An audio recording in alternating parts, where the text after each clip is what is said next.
7 o'clock, and I call the regular meeting of the Clarkston City Council to order. Please rise for the flag salute. I pledge allegiance to the flag of the United States of America and to the republic for which it stands, one nation, under God, indivisible, with liberty and justice for all. So we kind of began the tradition of introducing new firefighters and police officers, and we have a fairly new officer. Dakota, do you want to stand up? This is Dakota Hall. He graduated from the police academy a couple months ago. As I say, I'm glad to be here. I love working for the force, and I'm having a blast. Thank you. Thank you. Welcome. Welcome.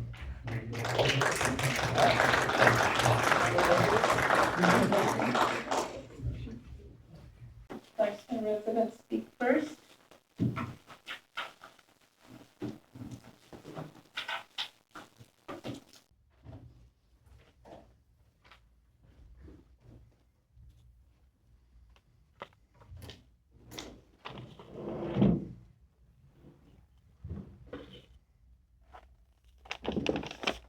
Hi there. Jennifer Graham. I live in Lewiston, but I own a house that's just across the street from Foster Park. Just a quick question. Anybody have a chance to drive by Foster Park about 4:30 or later today? I have a picture if you'd like to see what it looks like, them breaking the ordinance. Is that all right?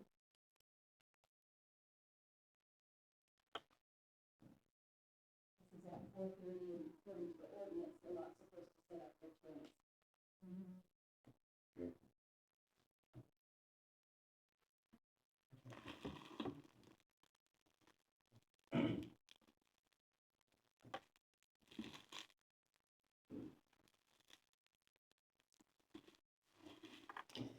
Curtis, the guy that metal detects at Foster Park, wasn't able to make it to tonight's meeting and asked if I would show you a sampling of the items he found in less than a month of detecting just at Foster Park. All of the items together weighed over 5 pounds, and he did wash them all, so they should be clean, hopefully. He did not have to dig down past the grass level to find these. They were all above the grass line. These items are not the same types of items he's finding at Beachview Park and the beach. So we've got... These are foilies. This is something they use to, they're not for anything but drugs. And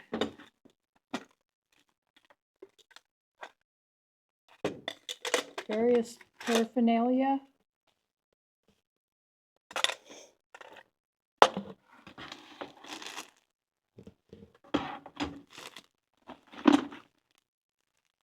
So this is the bucket that just has the drug paraphernalia in it. Then we have another bucket that's Weapons. weapons, sharp objects, things that can be used for weapons. Ted steak that's sharpened. Knives. Several items, several knives. I did check with Steve Austin from the city, who said that Parks and Rec were doing what they could with what resources and employees they have, and do not have any metal detectors. So who is responsible for cleaning out these dangerous items during the daily maintenance? Within these items are metal pieces, knife blades, other metal that looks like they could be used as weapons, drug paraphernalia, including several pieces of burnt foil. The needle he found was disposed of properly, so it's not in there. I don't know if you'd like me to bring them up for a closer look. But 30 seconds. Okay. Let's see. Senate Bill 5536, effective July 1st, states it is a gross misdemeanor to knowingly possess and use substances such as fentanyl, other opioids, methamphetamine, heroin, and cocaine. The revised code states that it's a violation is punishable by imprisonment of up to 180 days in jail or a fine of not more than $1,000 or both. If they have 2 or more prior convictions, it's a violation punishable by imprisonment up to 364 days. If you're going to continue to say there's no jail space, can't they be transferred to another jail? Okay, thank you. Thank you. Thank you. Thank you. Thank you for not returning anything. Definitely.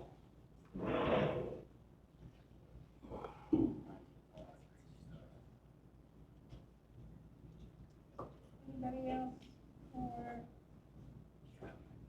communications from the public? Ronald Coons, again, I don't want to give my address because I've been threatened, but I'm near Tri-State Hospital. You know, I kind of see the problem here. The solution would be to start enforcing what's already on the books. I had to go to Portland to finish something that I needed to finish before I retired just this last week. And while in Oregon City, my own hometown, I decided to stop in at the park I used to go to just to see what it's like. And lo and behold, there were kids playing in it. Beautiful, clean park. I just happened to be a code officer there, and so I thought, why not just talk to this guy? So my sweetheart and I went over and we talked to this guy, and we told him what was going on here, and he goes, well, my guess is they're not enforcing the ordinances that they put into place. He goes, in Oregon City, they actually enforce those ordinances. They don't let them get away with things. To the bleeding hearts that want to give all to the street people, which I define different than homeless,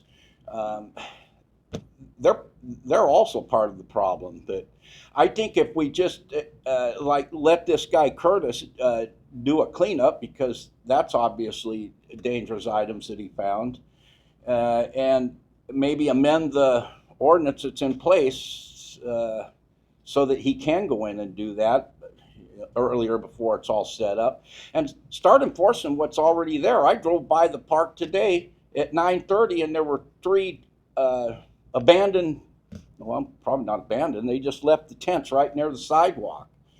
Of course, it's against city ordinance. I guess I could call until my heart turns blue, but you know, let's enforce the ordinances that you already have on the books. Thank you.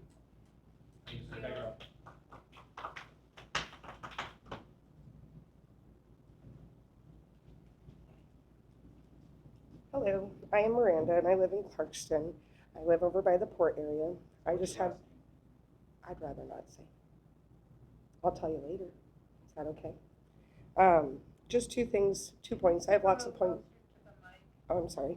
I had lots of things to say, but I figured I'd narrow it down to two points. Could we possibly make it a law that if you require Narcan in a public setting, it's mandatory 30 days in jail after your hospital release? QBH has been given a ridiculous amount of money and grants and funds for the homeless. They have lots of property. They already set a precedent and had a bunch of them in their alleyway on 7th.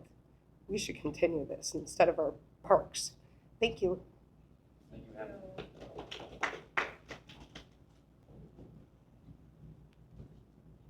Hi, I'm Denise, and I'm gonna leave my address out because of all the hate I've got right now. But I just want to bring it because nobody wants to talk about all the false calls that are constantly being called by these women, which I watched you the other day falsely call in, and Peter's come. This is comments for the council. Oh, I'm sorry. Anyways, and again today there was a report, and I literally videoed her calling in and waiting for the cop to come, and he came and he said that she had called in that there was dogs and cats running around the park and that there was trash everywhere, which I have videos of her car which do have her license plates, and both officers have all that information. And she took it upon herself to change her name to make a call.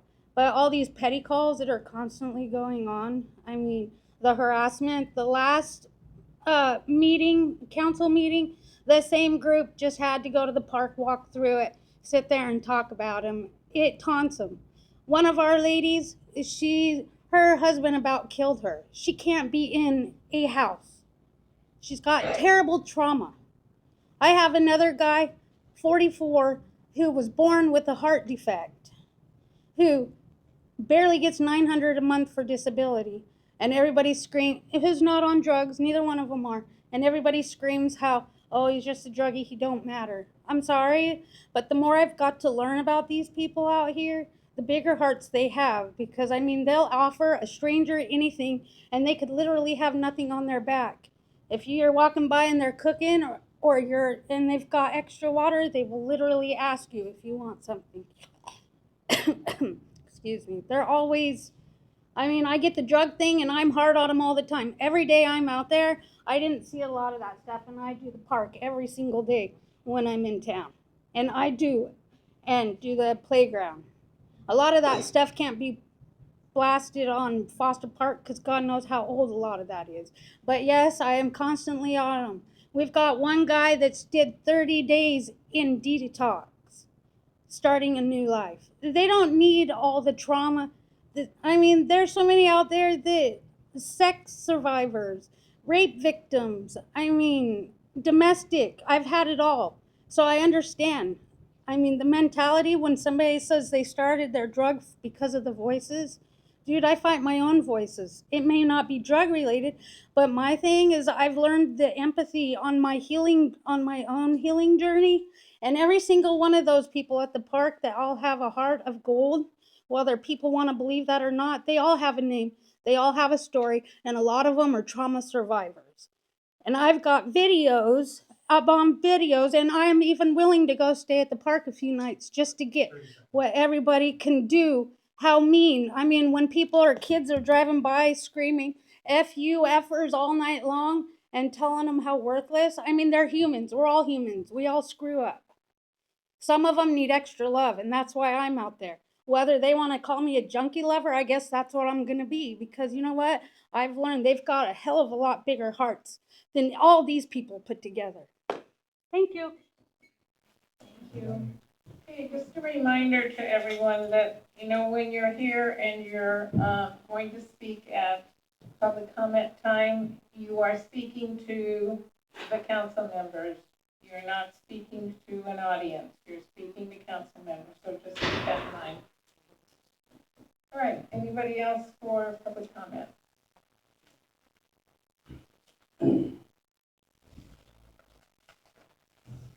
Hi, my name's Chris Alexander and I live here in Clarkston. If they don't want to be in the park, they are welcome to leave. If they don't have a home, that is not their home and that is not our problem. Everybody is entitled to life, liberty, and the pursuit of happiness. Pursuit of happiness, not happiness, but the pursuit of it. We are not obligated to provide them a place to sleep, camp, or anything like that in a public park, public sidewalks, parking lots. Nobody's obligated to take care of these adults. And we're talking about the 80% that are on drugs by choice, voluntarily homeless. Sex is also a right or a privilege that we have in life. Should we let them do that in the public parks? No. Thank you.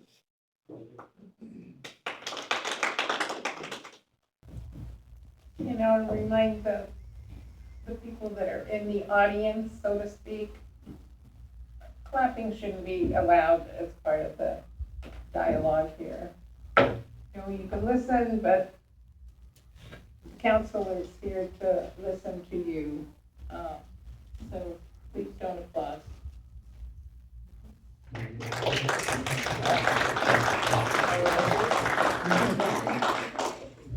I'm on the county, I'm Dave Walk, 2452 17th Street.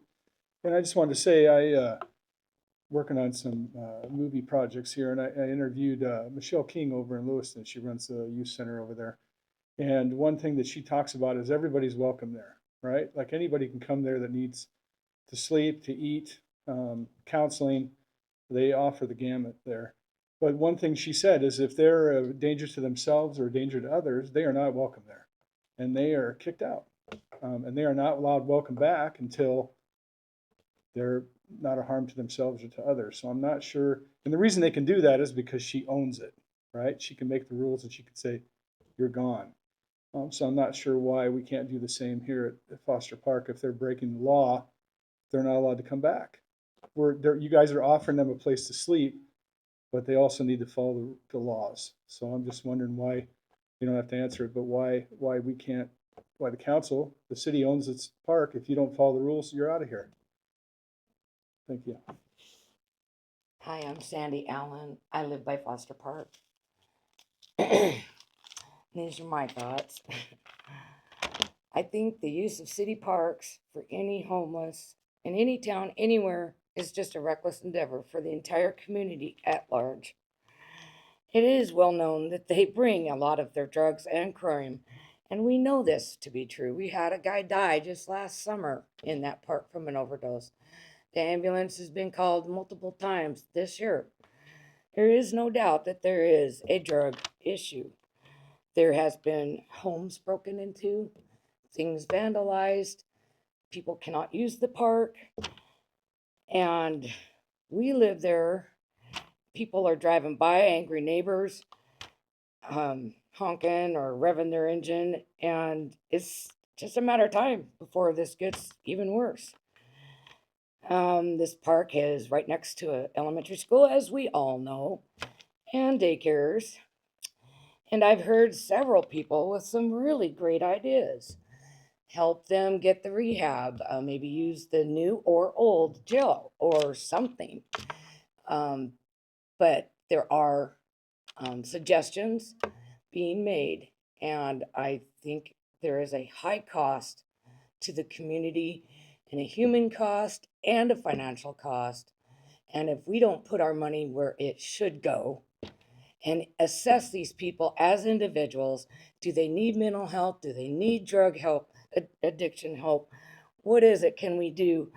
But to sit by and use that park as a dumping ground upon our citizens is just a crime, in my opinion. Either way, there's programs to be utilized. There's maybe a gap in the system. I don't know, but this needs to be dealt with real solutions, and it needs to be acted on now. This problem will not solve itself. And my question is, what happens when it gets bigger? Thank you very much. Council comments, anyone? I just want to say that, we've gone over this, the homeless thing, over it and over it and over it. One of the main reasons is that they're at the park is because of a case called Martin versus Boise that we've talked before about. And if you don't have a place for them, you've got to have a place for them. You've got to provide a park or whatever. And as far as enforcing our own ordinances, Grant Pass is in Supreme Court right now. And so we're trying to get that where we can enforce our own laws. There's a committee working on this same thing right now, and they're looking at a piece of land, and it'll happen eventually, but the county did get a grant, so it is moving along, but it's not as fast as we'd all like to see it. Anyone else, council? I just want to say I appreciate you sharing the frustration that you're experiencing. I mean, I think it sounds very, very difficult, and I do drive by the park, and we hear what you're saying, and I again there is an element that our hands are really tied in terms of what solutions we can do. We are not a mental health organization. We are not a rehab center. We are city council trying to work within the confines of the laws and that have been set forth by a whole different entity that we don't have any real control over. So, but thank you for coming in. We do hear you, and that's all. Anyone else, council? No, I think, those kind of covered what I had written down in one way or another. I think, you guys come and you've listened to David talk. Do you think David would not do anything if there wasn't a reason why we are unable to do anything? We've heard how he feels, and we acknowledge that we're hearing it. The police wouldn't just let it happen if there wasn't a reason why. Our hands are tied. There's things we can do and things we can't do. And that's how it is. I wish I liked the answer that I have to give you, and I don't necessarily, but it is the answer that we have to give. it's frustrating, everybody's frustrated, I think the whole way around. But going out of our way to violate somebody's civil rights right now would be incredibly poor judgment by the city.